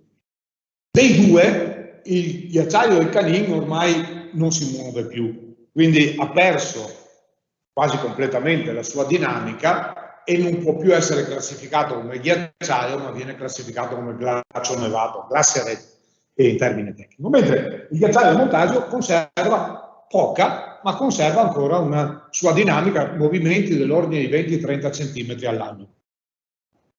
Quindi è un ghiacciaio di bassa quota, è il più basso ghiacciaio delle Alpi ed sopravvive in virtù del fatto che è esposto a nord, protetto tra la Torre Palizza e la Torre Amalia, quindi protetto anche a est e a ovest, e alimentato da tutte le valanghe che scendono dalla nord del Montasio. Quindi per quello troviamo 10 metri di neve, perché è alimentato da tutte le valanghe che vengono da sopra. Il ghiacciaio noi abbiamo iniziato a seguirlo intorno a una dozzina di anni fa, e prima era sempre stato il ghiacciaio del Montasio ha iniziato a studiarlo Ardito Desio nel 1920. Poi si sono succeduti vari glaciologi e alla fine adesso ci siamo noi che seguiamo questa cosa qua. Questa è una carta geomorfologica dove si vede bene la forma del ghiacciaio orientato a nord sostanzialmente, la morena che è il relitto della forma del ghiacciaio durante la piccola età glaciale. Ecco, questa forma che ha il ghiacciaio gli impedisce di cambiare tanto di dimensione, perché è incastrato. Quello che cambia molto è il volume, perché invece diciamo, la superficie del ghiacciaio si sta abbassando. Questo è un vecchio georada del 2010, l'anno scorso, no, quest'anno abbiamo rifatto rilievo georada, cioè rilievo della struttura basale del ghiaccio e di quello che c'è sotto, e nonché tutti i rilievi che facciamo con la fotogrammetria. Questo è il movimento del ghiacciaio, ecco, vedete, spostamenti nella parte bassa dell'ordine dei 20, 30, 10, 15, 20, 30 centimetri all'anno, quindi una dinamica moderata. Poi il ghiacciaio è quasi completamente coperto di detrito d'estate, altro fattore importante che lo protegge dalla radiazione. Qui abbiamo, non so come si fa, eccolo là. Qui abbiamo un 3D, a scatti non so perché, ma è un esempio, questa è una rappresentazione tridimensionale ottenuta dal rilievo fotogrammetrico, da drone e da terra, facciamo rilievo, si fa quindi con un dettaglio quasi centimetrico, e si ottiene una rappresentazione 3D del ghiacciaio, dalla quale si ottiene la misura del ghiacciaio, la misura tridimensionale del volume di ghiaccio, del volume del ghiacciaio, e si può confrontare da un anno all'altro per vedere come è andato. Ecco, adesso nel 17 anzi, hanno sbloccato gli archivi di guerra austriaci dopo 100 anni della prima guerra mondiale, e abbiamo recuperato un sacco di fotografie perché sulla cresta del Miezegnot dei Trepizzi c'era il confine austriaco, mentre il Montasio, già il Sondonia e il Montasio erano occupati dagli italiani. Quindi gli austriaci, che avevano, devo dire, delle ottime macchine fotografiche già allora, facevano un sacco di fotografie non per ragioni estetiche, ma per fotografare le postazioni degli italiani. E qui vediamo il nostro ghiacciaio occidentale del Montasio e l'orientale del Montasio, che oggi è proprio solo una massa rissa. Poi Ardito Desio nel 1920 comincia a costruire la prima carta di dettaglio. Abbiamo le foto di Dino di Colbertaldo degli anni 60, ce ne sono molte intermedie, ma vi faccio vedere questo piccolo esempio. Qui, per scendere qui. Allora, questa è una foto ricavata da una foto di guerra austriaca, no? Questa invece è fatta nel 2018 dalla stessa postazione, perché abbiamo avuto l'accortezza nel 18 di andare, nel 17 non ci siamo riusciti, poco male, nel 18 siamo andati sugli stessi posti, da cui, cercando esattamente gli stessi punti in cui i fotografi austriaci avevano fatto le foto. Ecco, allora, se osservate, queste crocette rosse rappresentano punti identificati con precisione sulla roccia, quindi le due foto sono esattamente sovrapponibili, ma guardate la dimensione del ghiacciaio, ok? Tanto per darvi un'idea visiva, poi ci torniamo adesso qua. La cosa interessante è che nel 1981 le foto Rossana Serandrei Barbero fotografava il ghiacciaio settembre 81, quindi a fine stagione, guardate la forma della gola superiore dove parte la via Cughi, è la stessa che c'era nel 1917, non quella che c'è oggi. Oggi non c'è più niente qua. Infatti l'attacco della via è diventato problematico, tra parentesi, per gli alpinisti. Questa somiglia a questa. Quindi vuol dire che fino agli anni 80 la forma del ghiacciaio si è grosso modo conservata. È da lì che è incominciato la grande perdita di massa. Difatti, dal 1917 a oggi abbiamo perdite di quota che vanno dai 10 ai 50 metri, anche di più, perdite di quota, proprio abbassamenti di quota, una media sui 25 metri di media, no, ma molto differenziata. Eccola qua, allora 17 e 1917 e 2018 si identificano i punti comuni sulla roccia, si disegna il profilo del ghiacciaio, le due foto qui sono leggermente diverse, si disegna il profilo del ghiacciaio e si vede come è cambiato il ghiacciaio. Siamo passati spessore medio nel 17 intorno ai 40 metri, nel 2018 15 metri, nel 17 10 ettari, nel 18 quasi 7 ettari, non è cambiato tanto la superficie, perché come dicevo non può cambiare. Volume da 4 milioni a 1 milione di metri cubi, una stima grossolana, cioè una diminuzione del 75%, avvenuta tutta dal 1980 a oggi, o quasi tutta dal 1980. È lì che è cambiato. È lì che la curva a bastone di hockey si impegna.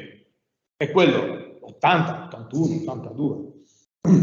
Ancora, adesso facciamo osservazioni ogni anno di grande dettaglio, almeno 2 uscite all'anno, anche qualcuna di più, per fare rilievi topografici, quindi adesso abbiamo un'evoluzione dettagliata, ma ci interessa relativamente poco oggi quello che si fa oggi. Ecco, questo è l'ultimo decennio. Nell'ultimo decennio non sono cambiate molto le cose, perché ormai si è quasi stabilizzato, non dico non stabilizzato, comunque si è assestato su un livello molto più basso. Addirittura ci sono dei punti in cui la quota è aumentata negli decenni. Non fatevi ingannare, è detrito. È il detrito che dalla roccia soprastante è caduto sopra il ghiaccio e quindi fa aumentare, dovremmo pulirlo del detrito, ma adesso col rilievo georadar che abbiamo fatto, che si spera di riuscire a fare un po' di pulizia. Però questo è interessante, riferito al montaggio.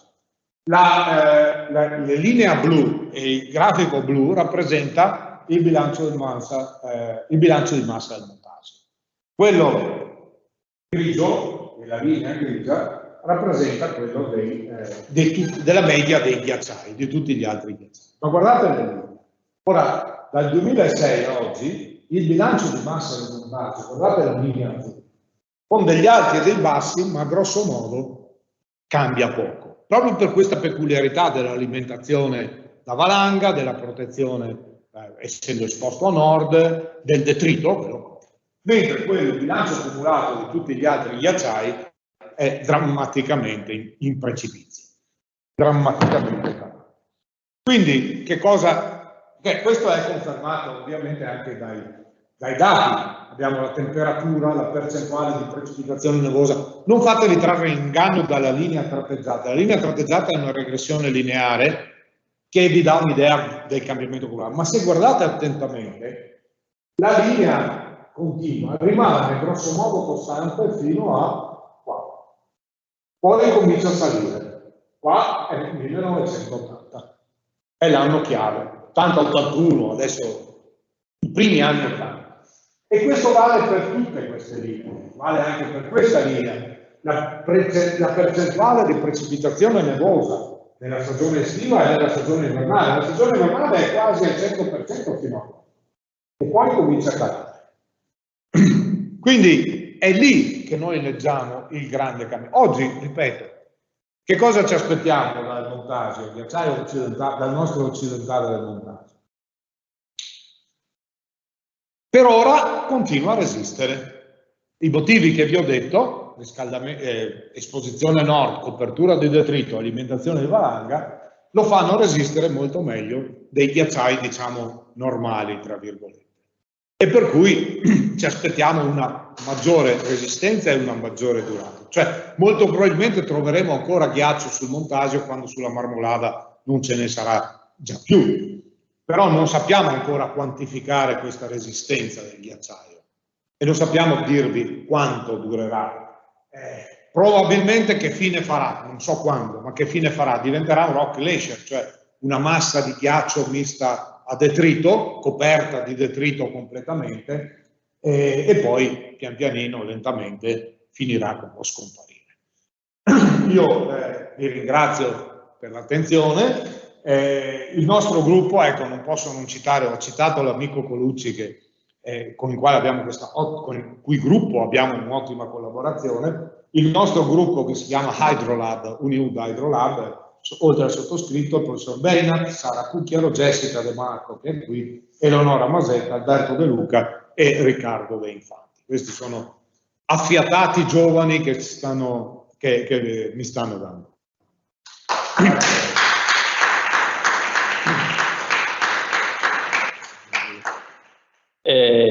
Comunque, niente, pensato in questi 2 giorni che il contributo migliore che potessimo dare come CAI era quello di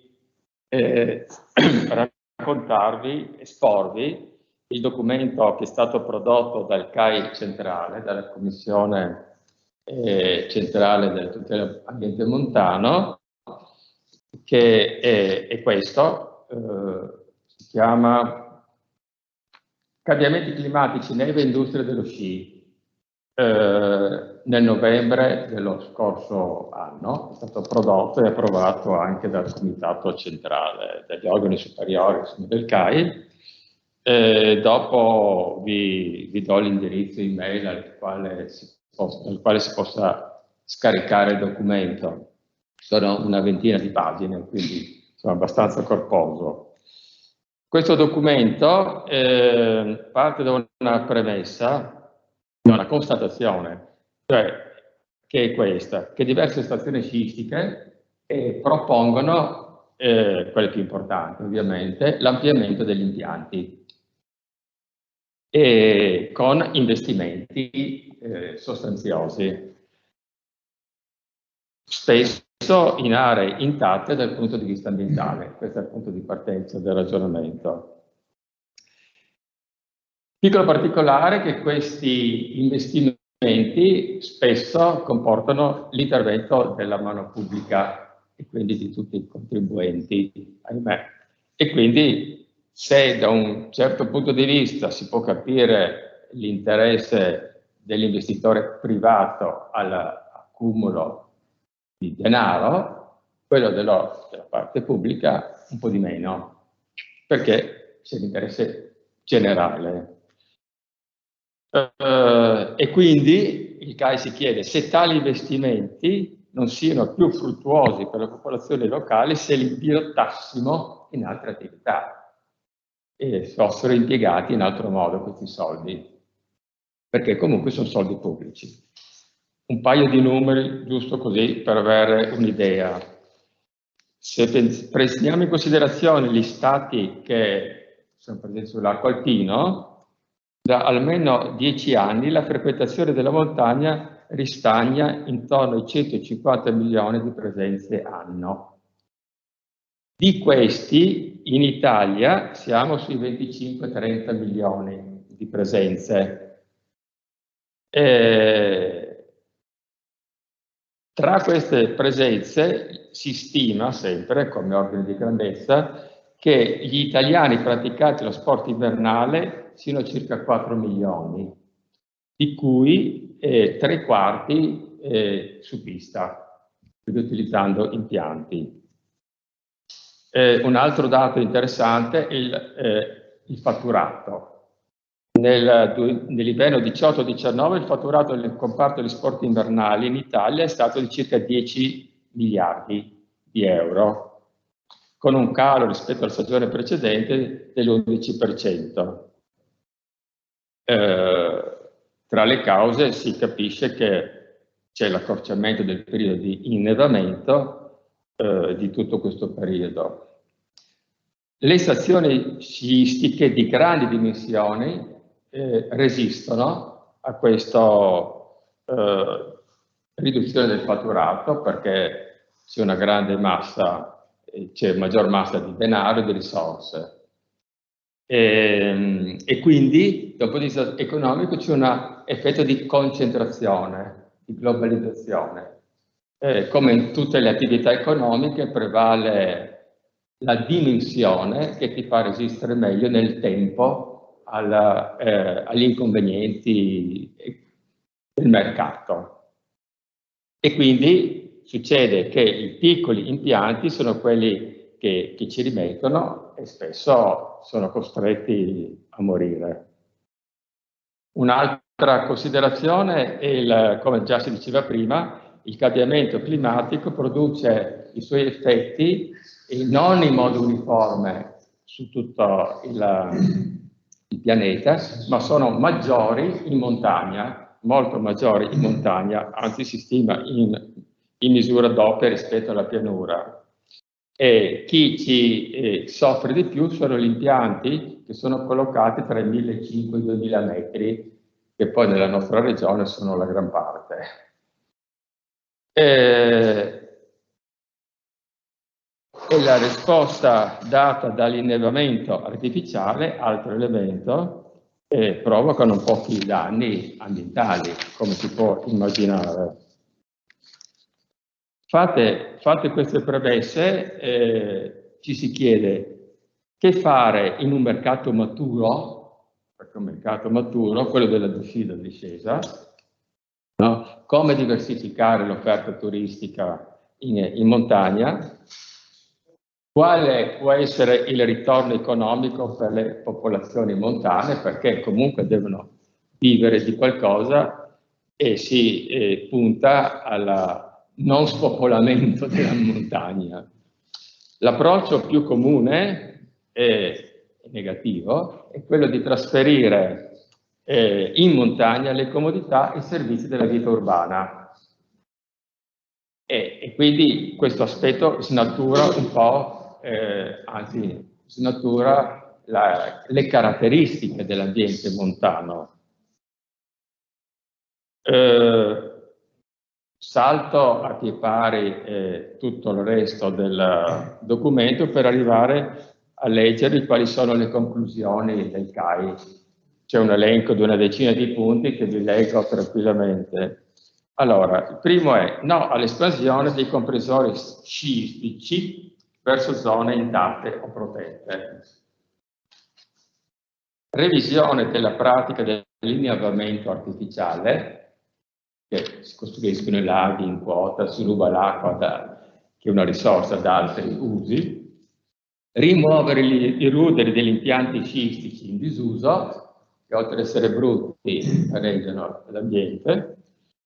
Diversificare l'offerta invernale con attività diverse dallo sci di pista, su pista. Nelle località prive di stazioni sciistiche, ce ne sono tante, soprattutto qua da noi in Carnia, prevedere nuove forme di turismo coinvolgendo i rifugi. Poi transizione verso modelli differenti di sviluppo, soprattutto nelle stazioni a quote più basse, perché devono pur vivere di qualcosa, no? Le popolazioni. Promuovere il turismo estivo con nuove offerte, favorire la biodiversità, l'agricoltura montana, il turismo lento, non andare tutti di corsa, e chiamiamola così la manutenzione del territorio. Un tempo che abitava in montagna, non so, puliva i fossi, gli scogli dell'acqua, conservava le piante e c'erano meno frane, meno disastri. Le località di montagna siano dotate di una rete efficiente di servizi per i residenti, se no la gente ovviamente scappa via e scende giù in città, in pianura. I residenti, come ad esempio le scuole, la medicina di base, farmacie, servizi bancari, trasporti, telecomunicazioni, quindi che ci sia rete per collegarsi con il telefonino e quant'altro. Cioè tutti questi servizi dovrebbero venire garantiti in montagna, se no la gente ovviamente scappa via. Limitare la proliferazione di seconde case, c'è il problema del il territorio viene consumato, no? Tra virgolette, e favorire invece il recupero del patrimonio esistente. Questo è un concetto che va bene anche in città, a dire la verità, non solo in montagna, no? Ovunque. E da ultimo perseguire i 17 obiettivi dell'Agenda 2030 per lo sviluppo sostenibile.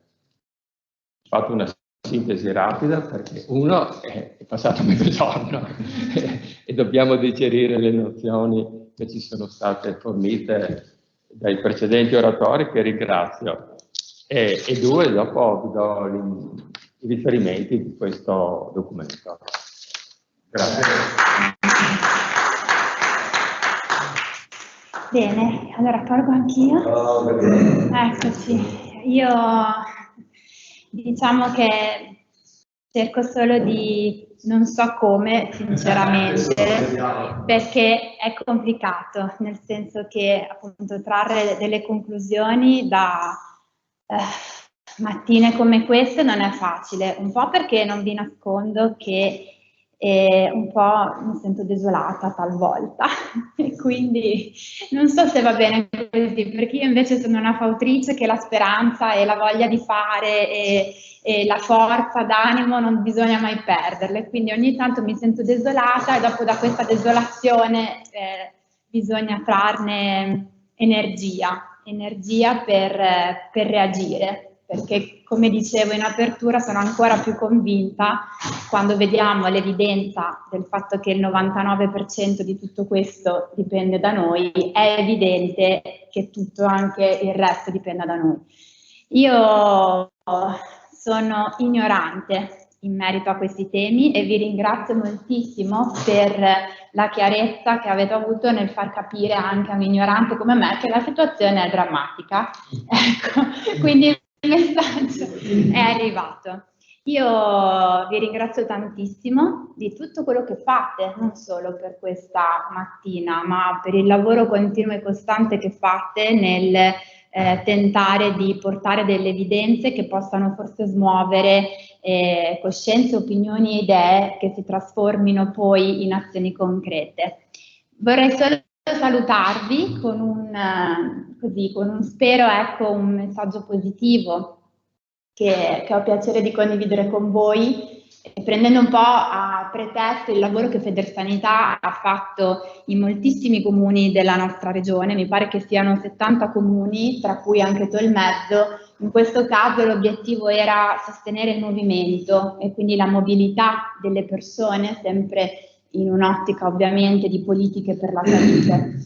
A Tolmezzo è stato riqualificato, grazie all'intervento di Federsanità, questo percorso sul BUT. Il BUT è un affluente del Tagliamento, altra secondo me enorme ricchezza del nostro territorio, e qui proprio poco dopo il BUT lo incontra.